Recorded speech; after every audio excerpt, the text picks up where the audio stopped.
अब जो दूसरा पक्ष है, या एक अगर इसमें बात और कहूं ना, तो आप जीवन में जो भी करना चाहे, जैसे आईएएस बनना है आपको, अपने उद्देश्य की महानता में विश्वास बनाए रखना। जो भी आपका उद्देश्य है, अगर आप अपने उद्देश्य को लेकर कन्विंस नहीं हैं तो दिक्कत आ जाएगी। ये विश्वास रहे कि आपका उद्देश्य बहुत ऊंचा है तो मोटिवेशन स्वभावतः ऊंचा रहेगा। और उसके लिए क्या अच्छा तरीका होता है? सबको आईएएस बनना है तो बहुत महान 2-4 आईएएस लोगों की जीवनियां पढ़ते रहिए, या अदर सिविल सर्वेंट्स, श्रीधरन की जीवनी पढ़ लीजिए, किरण बेदी की जीवनी पढ़ी, जिसने लिखा आत्मकथा लिखी, अब्दुल कलाम ने लिखी, जो एक समय में सिविल सर्वेंट जैसे पद पे थे, बाद में राष्ट्रपति हो गए।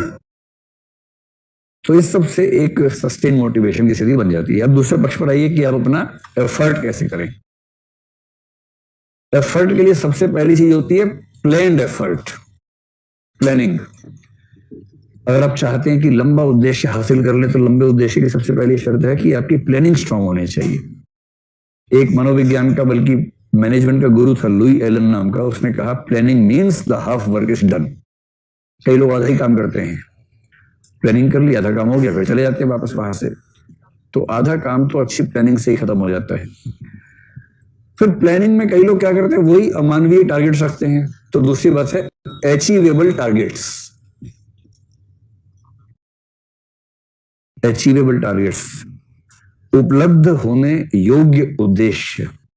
ऐसे लक्ष्य निर्धारित कीजिए जिनको हासिल किया जा सकता हो, और यदि वो हासिल हो ही नहीं सकते तो मामला वहीं खत्म हो जाएगा। ठीक। और ये जो उद्देश्य आप तय करेंगे, ये उद्देश्य भी ना हिरार्की में होंगे। छोटे उद्देश्य, छोटे, मंझले और बड़े उद्देश्य, मतलब short term, mid term, long term. अल्पकालिक कह लीजिए, छोटे से बात लग रही है कि छोटा सा कुछ उद्देश्य तय कर लिया है। अल्पकालिक, मध्यकालिक और दीर्घकालिक उद्देश्यों में बंटवारा।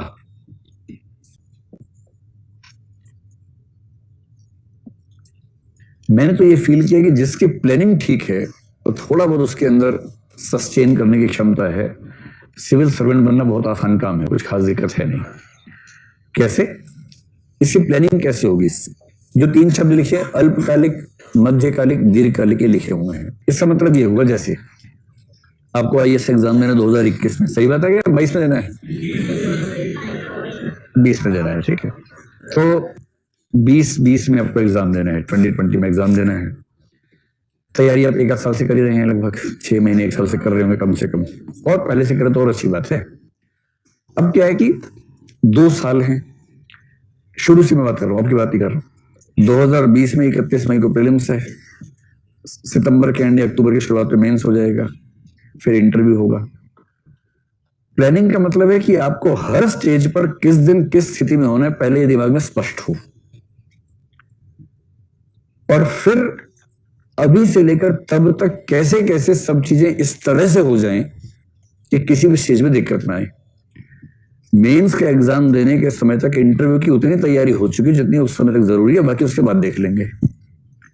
प्रीलिम्स देने तक मेंस की उतनी तैयारी हो चुकी हो जितनी जरूरी है, बाकी जो 4 महीने में देखी जा सकती है वो तब देख लेंगे।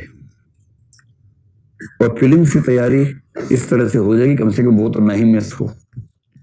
तो स्ट्रेटेजी बनाएंगे कि भाई आखिरी 2 महीने केवल प्रीलिम्स पढ़ना है। उससे पहले प्रीलिम्स रोज 4 घंटे पढ़ते रहेंगे या 6 घंटे पढ़ेंगे, और 4 घंटे मेंस पढ़ते रहेंगे। और मेंस में ये और ये पहले तैयार कर लेंगे, आंसर राइटिंग सहित तैयार कर लेंगे, सारे शॉर्ट नोट्स बना लेंगे। अब ये सारे टारगेट स्पष्ट हो गए।